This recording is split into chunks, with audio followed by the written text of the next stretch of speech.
오늘 민주당 이재명 대표의 위증교사 1심 판결이 나옵니다. 오늘 판결은 22년 전 2002년으로 거슬러 올라갑니다. 당시 이재명 대표는 검사 사칭 사건으로 대법원에서 유죄 판결을 받았습니다. 하지만 이재명 대표는 2018년 경기도지사 토론회에서 누명을 썼다며 본인의 잘못을 전면 부인했습니다. 그에 따른 허위사실 유포 혐의 재판을 받으면서 김진성 씨를 집요하게 회유하고 자신의 변론 요지서를 보내주면서 위정을 교사했다는 혐의입니다. 이재명 대표는 지난 22년간 자신의 잘못을 조금도 인정하지 않았을 뿐 아니라 매 순간 위기를 모면하기 위한 거짓말과 임기응변을 쏟아내는 데 몰두해 왔습니다. 오늘 판결이 22년간 이어져 온 이재명 씨 거짓의 정치에 종지부를 찍는 계기가 되기를 바랍니다. 우리 아이들에게 죄는 심판받고 거짓은 패배한다는 것을 가르칠 수 있어야 합니다. 오늘 사법부가 법리와 양심에 따라 공정한 판결을 내려주실 것을 기대합니다. 민주당의 힘자랑식 보복과 겁박의 정치가 도를 넘었습니다. 민주당은 이번 주 중에 이창수 중앙지검장을 비롯한 검사 탄핵안을 처리하겠다고 벼르고 있습니다. 이재명 대표 범죄와 민주당 전당대회 돈봉투 살포 사건을 수사하고 기소한 검찰에 대한 명백한 보복입니다. 예산 난도질은 행정부에 대한 보복을 넘어 대한민국의 미래와 국익을 자해하는 수준에 이르렀습니다.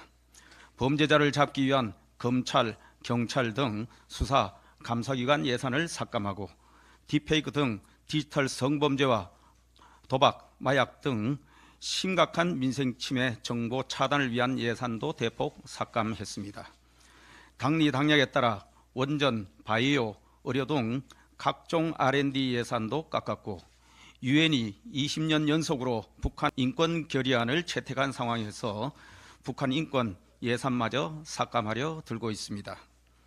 그런가 하면 상법 개정에 대한 기업인들의 정당한 우려를 제기한 한국경제인협회를 상대로 국정농단 연루 세력은 빠지라고 얼음장을 놓기도 했습니다. 민주당이 주말마다 열고 있는 이재명 방탄용 장외 집회는 본인의 재판을 앞두고 사법부를 압박하기 위한 이재명식 겁박 정치의 하이라이트입니다. 민생을 버리고 거리로 뛰쳐나간 민주당의 장외투쟁에 대한 시민들의 반응은 초겨울 날씨만큼 싸늘하기만 합니다.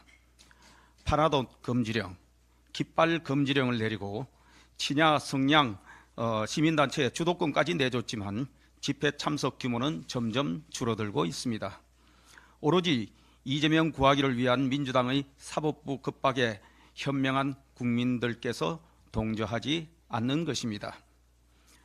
다수당의 권력이 한 사람을 위한 보복과 겁박의 수단으로 쓰인다면 그것은 정치가 아니라 폭력입니다. 민주당은 이제 이재명 대표 판결은 사법부에 맡겨두고 시급한 민생 법안 처리와 민생 경제를 위한 예산안 심의에 집중하기 바랍니다. 그게 국민이 바라는 진짜 정치입니다. 우리 정부가 어제 일본 정부가 주관한 사도광산 추도식에 불참하고 오늘 자체적인 추모 행사를 열기로 했습니다. 이는 한일 양국 간의 과거사 문제에 관한 한 일본에 굴복하거나 타협하지 않겠다는 우리 정부의 원칙을 지킨 것으로 평가합니다.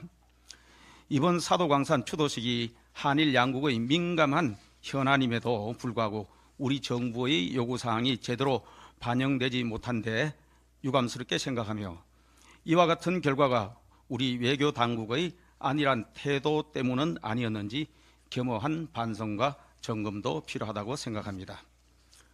일본 정부는 윤석열 정부 출범 이후 모처럼 조성된 한일 우호 분위기를 흔들어서는 안 될 것입니다.